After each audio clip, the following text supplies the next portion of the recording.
आज का टॉपिक है मेंटल स्टेटस एग्जामिनेशन। एक बहुत ही ज़्यादा इंपॉर्टेंट टॉपिक है, ठीक है। तो हम नाम से समझते हैं मेंटल मीन्स व्हाट, हम माइंड की बात कर रहे हैं ना, और स्टेटस मीन्स अवस्था, माइंड का अवस्था। Mental means mind, status means अवस्था कि, या फिर हम कह सकते हैं कंडीशन, माइंड का क्या कंडीशन है, अभी माइंड का क्या अवस्था है, उसको एग्जामिन करना, ठीक है। This is called mental status examination. Heading से तो समझे।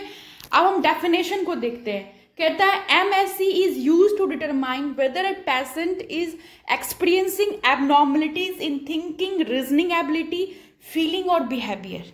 ये क्या कहना चाह रहा है कि MSE मतलब क्या हुआ, मेंटल स्टेटस एग्जामिनेशन जो होता है उसको शॉर्ट में बोलते हैं।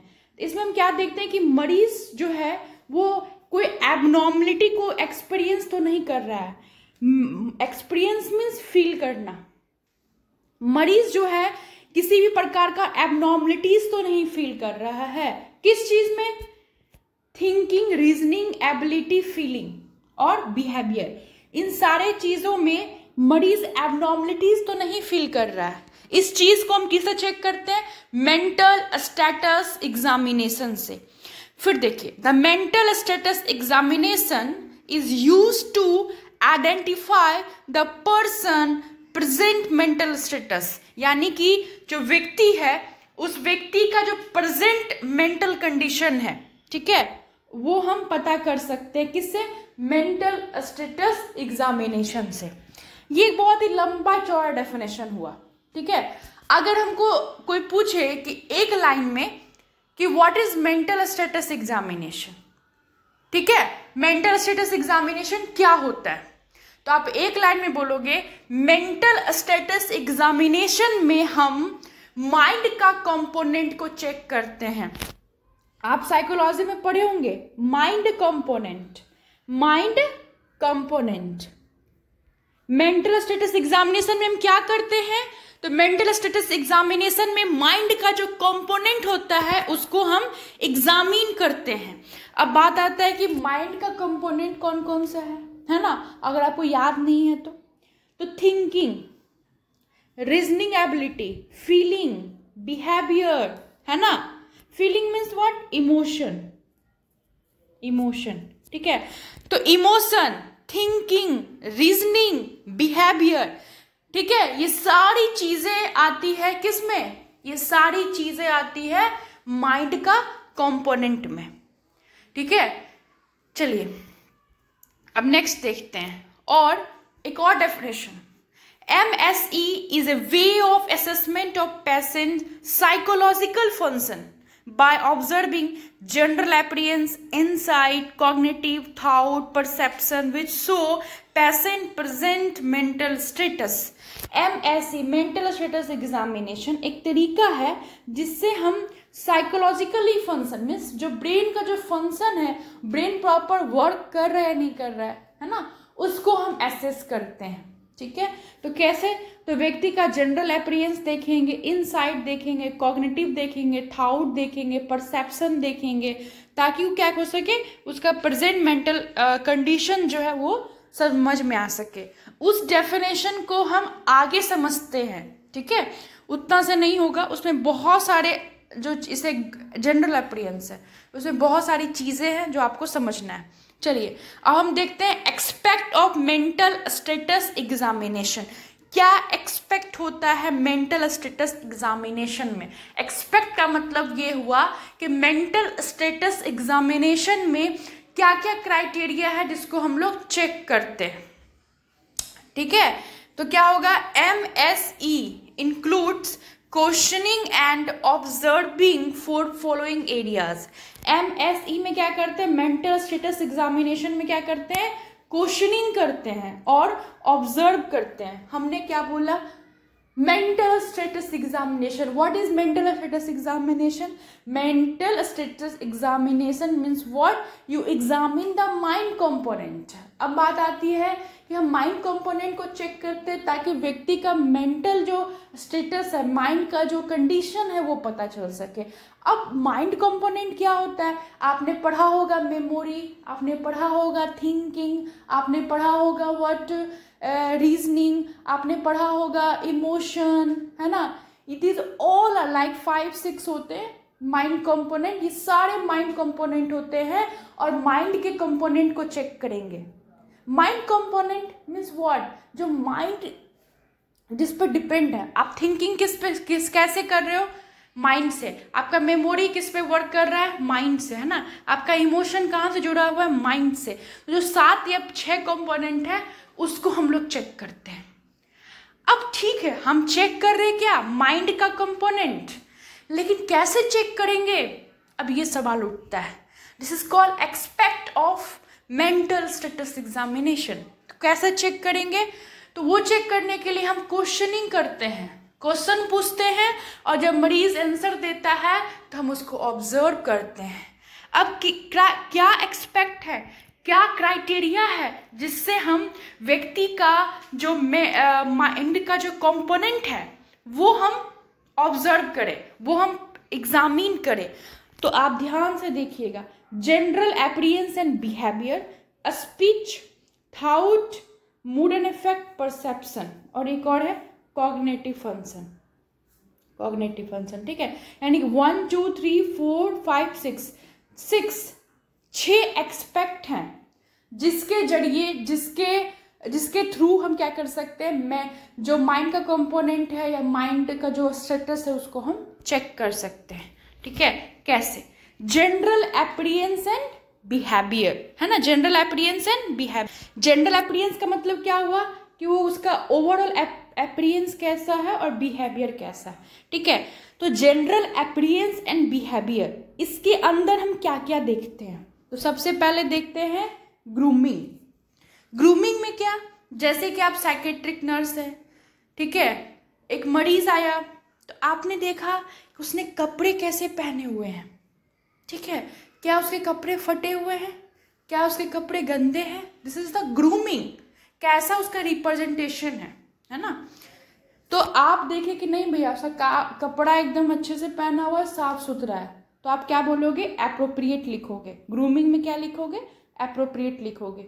दूसरा है अपीयरेंस। अपीयरेंस का मतलब क्या हुआ, देखिए अपीयरेंस का मतलब ये हुआ कि जब व्यक्ति आया तो आप देखोगे उसका दाढ़ी तो बढ़ा हुआ नहीं है। जैसे आप देखते हो ना कि बहुत लोग का एकदम पूरा दाढ़ी वाड़ी, जैसे जो मेंटल लोग होते हैं पूरा दाढ़ी बढ़ा हुआ है ना, दाढ़ी गंदा है और एकदम दाढ़ी में कचरा लगा हुआ है, शर्ट पुराने हैं, ठीक है, तो बहुत ही ज़्यादा फटा चिटा कपड़ा पहना हुआ है। This is what, grooming and appearance. Grooming and appearance means overall कैसा वो उसका अपीयरेंस है, कैसा दिख रहा है। तो अगर आपको सब कुछ ठीक लग रहा है then you mention appropriate appropriate. Next है फेशियल एक्सप्रेशन। हम सभी समझते हैं चेहरे का आव भाव, व्हाट, फेशियल एक्सप्रेशन। तो फेशियल एक्सप्रेशन में क्या है, अटेंटिव या फिर ऑफ थिक। फेशियल एक्सप्रेशन का मतलब जब आप उससे बातचीत कर रहे हो, बातचीत के दरमियान वो कैसा एक्सप्रेस कर रहा है अपने आप को, चेहरे पे उसका एंगर है ना, सैडनेस है, या कोई एक्सप्रेशन ही नहीं है। चलिए नेक्स्ट है level of cleanliness. Level of cleanliness का मतलब वही हुआ कि कितना हाइजीन मेंटेन किया। जैसे हमने कहा ना कि दाढ़ी बढ़ा हुआ, उसमें कचरा है, फटे चिटे कपड़े पहने हुए हैं, एकदम पूरा शरीर काला पड़ा हुआ है ना, एकदम पूरा एकदम धूल से लपटा हुआ है। This is the level of cleanliness. अगर वो नॉर्मल लेवल ऑफ क्लीन बहुत ज़्यादा साफ सुथरा है then you can good cleanliness, ठीक है। नेक्स्ट हम चेक करते हैं level of consciousness. Level of consciousness means पूरा वो कॉन्शियस है या नहीं, ठीक है। तो हम चेक करेंगे कि कॉन्शियस पूरा है या फिर कॉन्शियस सेमी कॉन्शियस है, ठीक है। Conscious means what, awareness.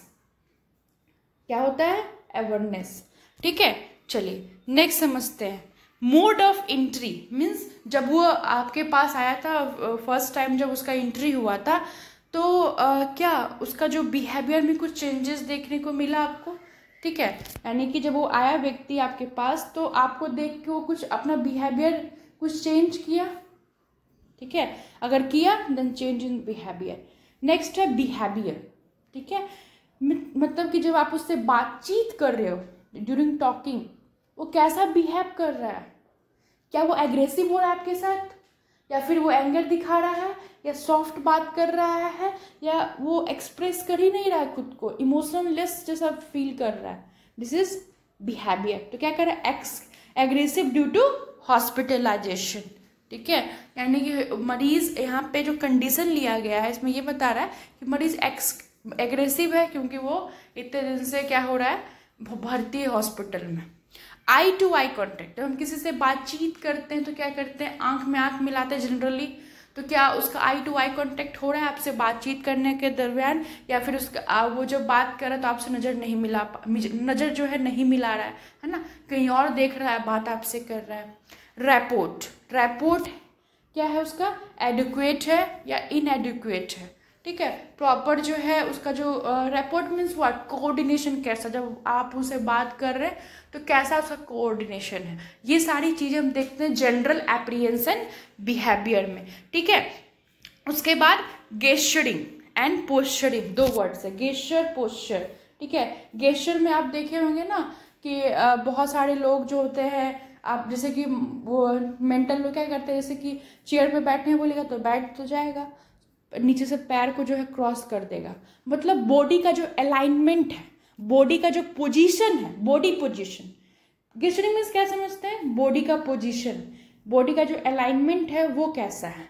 ऐसा तो नहीं है कि बैठ रहा है तो पैर को नीचे से क्रॉस कर रहा है ना, फिर खड़ा हो रहा है तो टेढ़ा खड़ा हो रहा है, तिरछा खड़ा हो रहा है, लाइक दिस। पोस्चरिंग का मतलब क्या होता है कि अब बात कर रहा है, देखिए पोस्चरिंग का मतलब होता है, ऐसे समझो, पोस्चरिंग का मतलब होता है पोजीशन, ठीक है। यानी कि जैसे कि वो थम सकिंग कर रहा है, या फिर आप कह सकते हो थम सकिंग कर रहा है बात करते करते, ठीक है। चलो अब नेक्स्ट है कोऑपरेटिव, वो कितना जो है कोऑपरेट कर रहा है। साइकोमोटर एक्टिविटी, साइकोमोटर एक्टिविटी का मतलब होता है ना, जनरली क्या होते हैं कि ये जनरली हम लोग भी कभी कभी फील करते हैं कि आपके लाइफ में कोई प्रॉब्लम चल रहा है तो आप एक जगह नहीं बैठ पाते हो, लगातार जो है एकदम चलते फिरते रहते हो, एक जगह से मतलब एक जगह से दूसरे जगह, दूसरे जगह से एक जगह, मतलब होता है ना, आप जो है चलते फिरते रहते हो, एक जगह आप स्थिर नहीं बैठ सकते, ठीक है। This is called psychomotor activity, movement करते रहना, ठीक है। चलिए हेलुसिनेटिंग बिहेवियर, हेलुसिनेटिंग बिहेवियर का मतलब क्या होता है, हेलुसिनेटिंग बिहेवियर का मतलब होता है हेलुसिनेशन। आप मेरे वीडियोस को देख सकते हैं, हेलुसिनेशन बहुत ही इंपॉर्टेंट है, उस पर मैंने एकदम वीडियो ही बना दिया है, ठीक है। हेलुसिनेशन का मतलब हुआ कि बिना कोई आवाज़ का आपको आवाज़ सुनाई दे रहा है, बिना कोई क्या कह सकते हो, बिना कोई टेस्ट का टेस्ट आपको फील हो रहा है, कह रहा है मरीज क्या गंदा स्मेल कर रहा है, बट ऐसा कुछ नहीं है ना। कोई आवाज़ नहीं, फिर उसको लग रहा है कि नहीं पायल का आवाज़ सुनाई दे रहा है उसको रात में, दिस इज कॉल्ड हेलुसिनेशन, ठीक है। तो आई होप आपको ये